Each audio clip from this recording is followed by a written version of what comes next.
A snow day or two for the Northeast, a third vaccine in the pipeline. We'll walk through the results of the J&J vaccine trials. And the Reddit traders are looking past GameStop and Bed Bath & Beyond, focused on the commodities market. Here's what you need to know.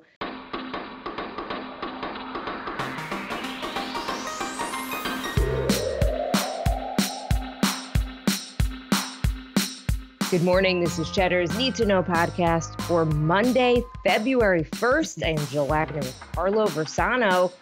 February, Carlo, we made it through January. We did. February, I think, is the worst month of the year, but it's also it's also like the first signs that, we're starting to get on the other side of winter. It's also the shortest month of the year. But today, Jill, today is a day made for staying inside, at least here in the Northeast. Yeah, I mean, New York City could get, I think, like 18 inches. So the snowstorm that blanketed the Midwest, now a full-blown nor'easter targeting the Northeast and the Mid-Atlantic today. Significant accumulations expected from D.C. to Boston through tomorrow. As much as 36 inches in some areas north and west of New York City. There's already a few inches on the ground here where I am. It's like a winter wonderland, Carlo. The storm is moving slowly, so this adds to the snowfall totals. Coastal regions are expected to feel the brunt of the impact with widespread forecasts of 12 to 18 inches. Travel going to be dangerous, if not impossible today, if you live along that I-95 corridor. So basically, stay home. Well, that shouldn't be hard, right? At least for us. The tri-state area. Cancel the parties. Snow day for schools here. But yeah, tri-state area looking at its first foot of snow, I think, in 5 years, if you can believe it.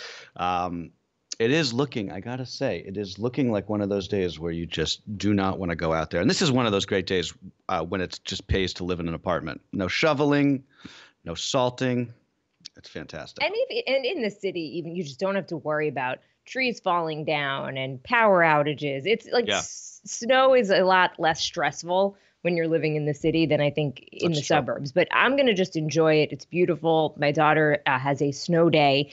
And something we talked about in that first snowfall that we got a few weeks ago, at least anecdotally, I'm hearing that most schools have just declared a snow day. They're not doing remote learning. And they're letting the kids enjoy it. Good. Send me some pics of Alex all bundled up in the snow today. Because there is nothing cuter than a baby bundled head to toe in like snow gear, I think.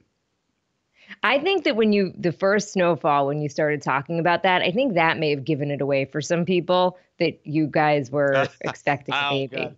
It was like Carlo's way too into the pictures of Jill's daughter bundled up in the snow. It's true. By the way, we got some great emails and advice from people. So thank you to everybody, by the way. You appreciated it. I'm glad you mentioned that. Thank you very much to everybody. It's very sweet. Everybody wrote in with really fantastic thoughts and advice. I read them all. If I haven't replied to you, I will. So thank you again. Becky's also very appreciative, I should note. All right, let's talk a little bit about the coronavirus. New cases and hospitalizations now down significantly across the country, although the baseline is still extremely high. The U.S. averaged about 1.4 million vaccine doses a day last week. The Pentagon's offering active duty troops to help with the distribution of vaccines at the request of FEMA, which is planning to set up 100 large vaccination sites around the country. Johnson & Johnson is expected to file for emergency authorization of its shot as soon as this week, with early data showing that it offered strong protection. So J&J said on Friday that its vaccine was extremely effective in preventing severe illness, and that includes against the South African variant. It was only 66% effective at preventing overall infection, including in South Africa.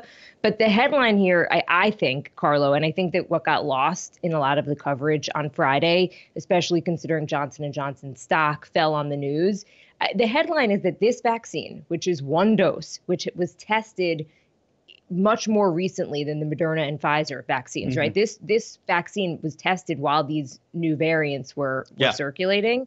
So the headline here to me is that it's 100% effective at preventing hospitalizations and death. It's one shot. It's not two. This is a huge, huge step in our fight against this virus. You're absolutely right. And Jill, I was tearing my hair out on Friday afternoon. I almost wanted to like call an emergency podcast to discuss this because I felt I really did feel like watching the coverage. I was like, you're missing the point, people, right? That Yeah. what you just said is the point. And I was doing a lot of thinking this weekend. I do a lot. I do my best thinking, I think, on weekends. I don't know if anyone else feels that way, especially Sundays, just sort of vegging out, thinking about the world. You probably are on So more I was thinking. sleep Yeah, I on the think that has a weekends, lot to do right? with it. Yes, absolutely. Yeah, you're just able to like sort of chill for a little bit and sort of get your head around what's happening. So, I do feel like we're getting a little bit of mission creep as a country, right? So, what is the Jill? I'm going to ask you this, right? What is the goal? What is the COVID goal? The pandemic goal, in your mind? I mean, I don't even know, right? I think it's just getting as many people vaccinated as possible Right. and trying to limit this virus, cut So, down transmission. right, and I mean, I think that the fact that it was a little bit hard for you there to sort of say what it is, I think that speaks to the fact that there's again this messaging problem in the government and in the scientific community. I- Is the goal to eradicate COVID-19, or is the goal to get back to normal and not have 3,000 people a day dying and ICUs overloaded, right? When the president, whether it's Biden or Trump, when Fauci, people like that, when they use language like we have to crush the virus, this is a wartime effort. I understand why they do that, but I think it actually has a bad effect because it makes it sound like it's the former. It makes it sound like our goal is to eradicate the virus, crush it into submission. But that's not the goal.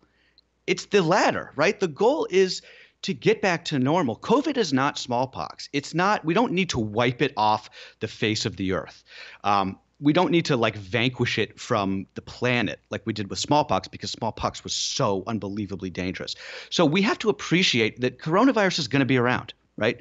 Like the flu, like the common cold, which by the way is also a coronavirus. I don't think we can say that enough. It's not like this is the first coronavirus we've ever seen. So, maybe you get a flu shot every year and there's a new formula that protects against the latest variant, right? COVID-21 or COVID-23 or whatever. I think the fact that these vaccines all appear to the point that you just made to protect against people getting seriously ill or dying, this is incredibly good news. You guys, we got to scream this from the rooftops. Once you don't have to worry about, grandma dying or getting so sick that you have these long haul symptoms like reduced lung capacity or like psychotic breaks like you're hearing about. Once you don't have to worry about that, that's pretty much the ball game as far as I'm concerned. That to me, when that happens, suggests that we won. And I think that we have to define that as the goal, right? We have to get more shots in arms, obviously. But once that happens, we should be able to go to a bar, go to a restaurant, go make out with people on the subway if that's your thing. Have your big wedding.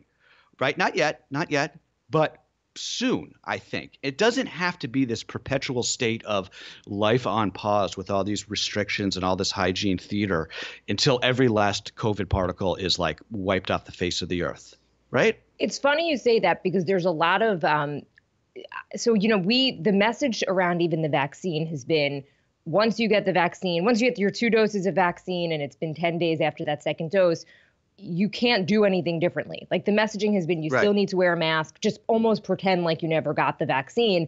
And there are some Right. people who say, that shouldn't be the message. Once you get that vaccine, you kind of can Yes. let your hair down a little bit. I mean, what Yeah. would be the motive for people to want to get the vaccine if then afterwards you're like, but do everything the same. You still can't leave your Right. house. You still can't do anything. I mean, that's just one school of thought. I'm not advocating for it, certainly. But there is a reason that we're getting variants from South Africa, Brazil, California here in the United States. And it is because these are the places that never got their outbreaks under any type of control, where this virus was Right. spreading at such an alarming rate that the virus was able to mutate so much quicker and in such a more dangerous way than scientists had ever even predicted. So that's why we have to do both, right? We have to both get this vaccine out super quick and get the virus under control so that it doesn't mutate again and make those vaccines not effective. And because we're in this race against time to this whatever semblance of normalcy you want. Look, and you make a good point. You can get sick. We haven't really been, flu is way down because people are taking the steps to fight COVID and that fights the flu. But you could get sick in general, right? Like I had strep 2 years ago that I got from my daughter. I was knocked out. I mean, my husband told me I Right. looked worse from strep than I did after childbirth. But I got better, and that's fine, right? Like that's sort of Yes, people do exactly. get sick and Get recover, sick. right? So I think that Yeah. that's your point. But because we're in this race against time, there's this growing call. I don't know if you saw it this weekend to change the vaccine strategy so that you would be giving as many people as possible one shot of the Moderna and Pfizer because they are effective after one shot. They're not quite as Yeah. effective, right? They're not Right. like 95% effective, but I believe the Moderna vaccine is almost 80% effective with one Yeah. dose, at least against the strains that were circulating when they were testing it. So I just think the bar here has been just set so incredibly high. But if someone told you a year ago there's a vaccine that's Yes. 80% effective, right, you would We've been probably spoiled. wouldn't have believed them. Right. Um, and so Joe, I we've been agree with you. The spoiled goal by needs to be no, the goal should be preventing death and hospitalizations, the most severe cases. Give these hospital systems a break. Feel right. like you could hug a grandparent without, causing them to Right. lose their life. I mean, that is what has been so debilitating. And to the medical system, right? I mean, look, and this is just like a totally selfish thing, but I think everyone is dealing with this in their own way.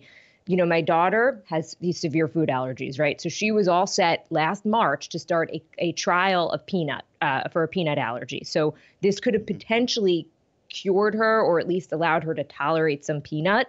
And this was going to be Yeah. done through Mount Sinai in the city. We were so excited. And you know what? Everything got put on hold. I don't even know. I think that they were able to enroll just a few more people. I mean, and I don't want to Mm. divulge too much, but it's like not like science and medicine and everything else has been put on hold. It's all COVID all the time. The hospitals are overwhelmed. If you, God forbid, get sick and you have to go to the hospital, then you can get COVID. I mean, like that's what we need to prevent, to get back to Right. some sense of normalcy. Yeah. And And I again, think about everybody else who put stuff on hold too. right, absolutely. And I think that, we did get spoiled with these mRNA vaccines coming out the gate so hot, right? Because the problem is you see those headlines. If you're not paying a lot of attention to this, you're like, oh, Moderna's 95% effective. Johnson's only 66% effective. Well, I want the Moderna vaccine. Okay, no, you want the first vaccine you can get your hands on is what you want. And remember, the flu vaccines are like 40 or 50% effective. So these are all, the vaccine news is unequivocally incredibly good.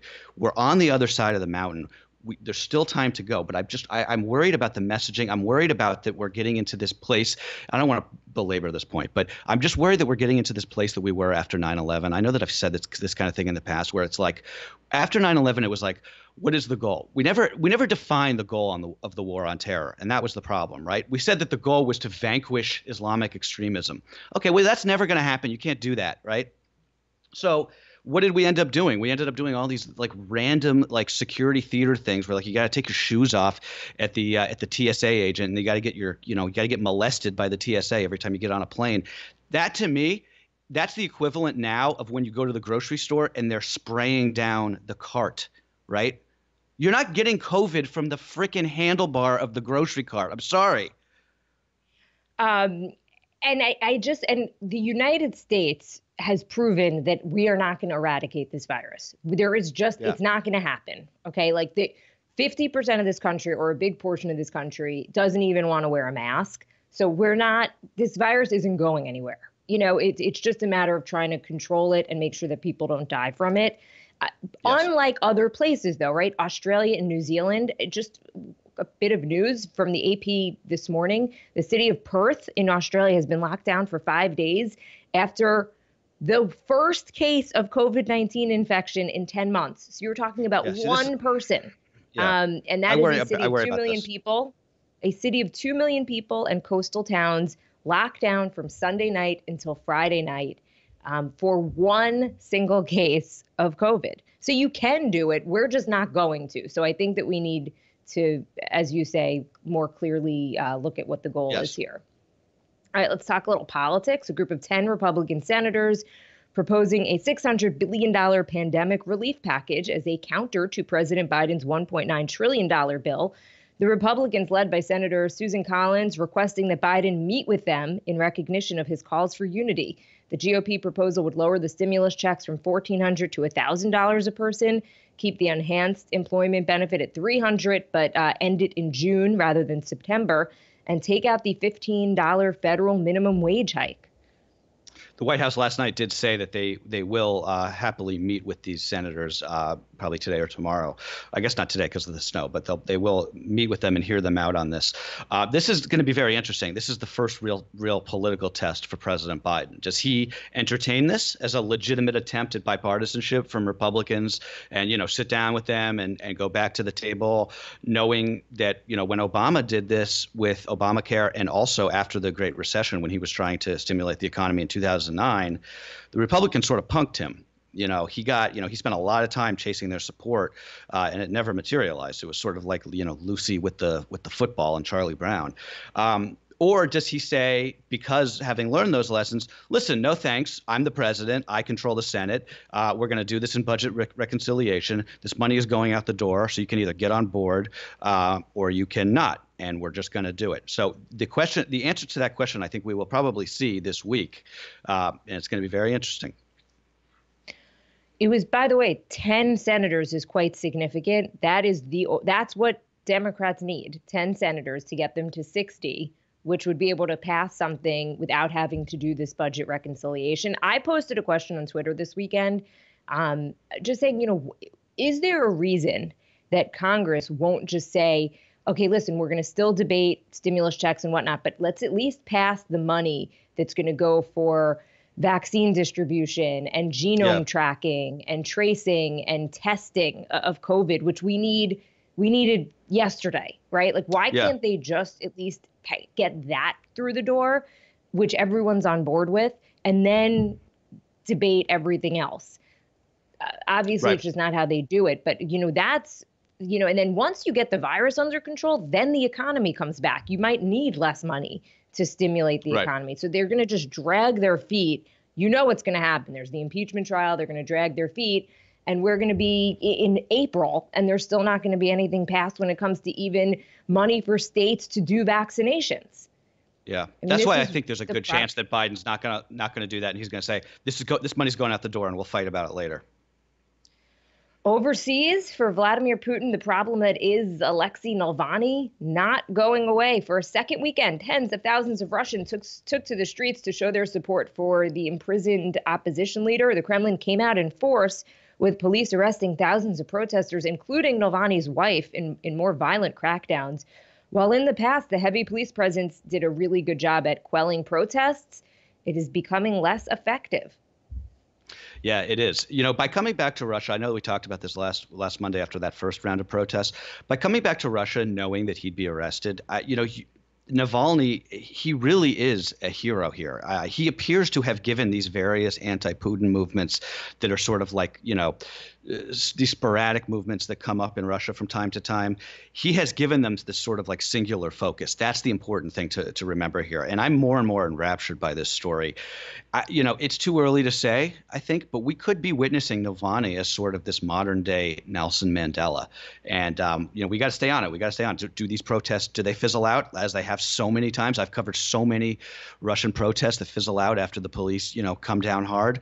It doesn't seem like that's happening this time. A lot of that has to do with the fact that the Russian economy is a disaster, and the shine is really wearing off Putin now that he's in his, third decade in power there. This guy is fearless. I mean, and I guess that surviving a poisoning attempt that put you in a coma, right? and being able to live through it, where you're probably just like, all the rest here is gravy.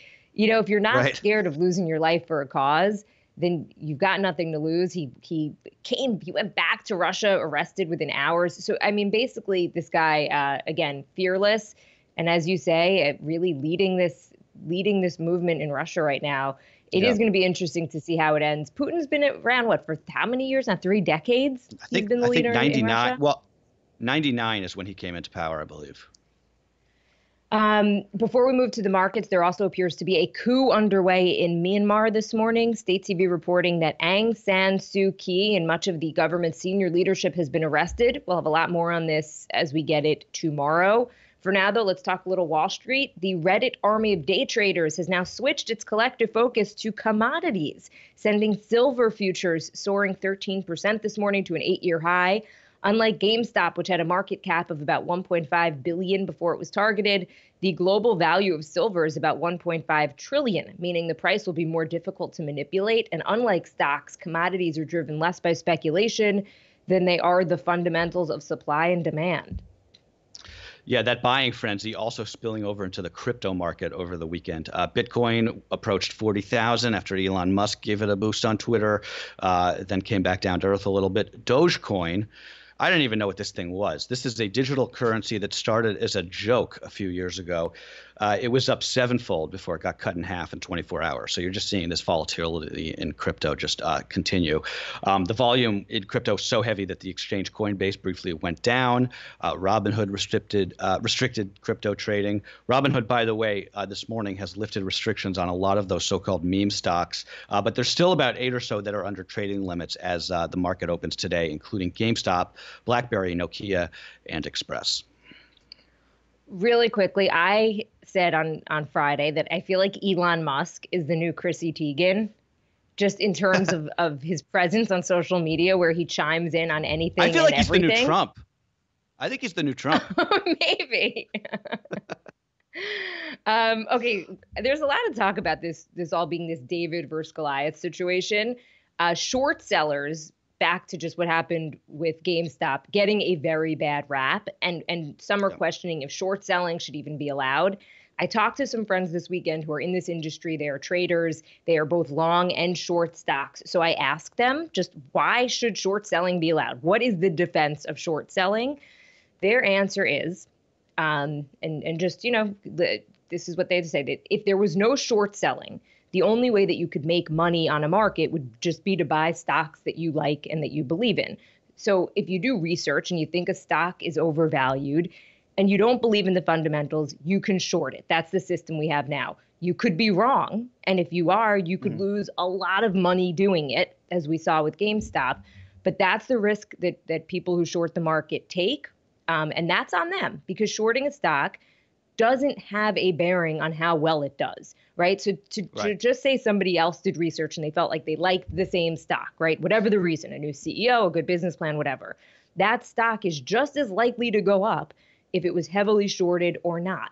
So if you invest in a company and the stock goes up, you'll actually make more money if it's heavily shorted, because for technical reasons, those investors would have to buy the stock to cover their shorts, right? If you shorted the market, if you shorted a stock and it went up, you'd have to then buy the stock to cover it. So that drives the price even higher, as we've seen with GameStop. And a lot of critics say if you short a stock, you're rooting for the company to fail.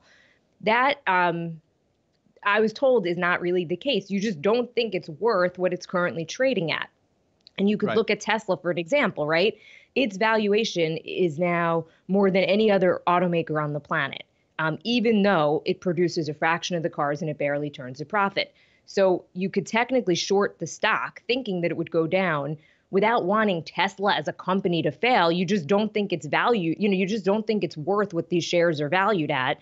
And you could be wrong, as many have been when it comes to Tesla, and have paid deeply for it. So the argument is just, this is capitalism. It's a risk that's on the short, on whoever bought the stock short, and you're not rooting for the stock to fail or the company to go under.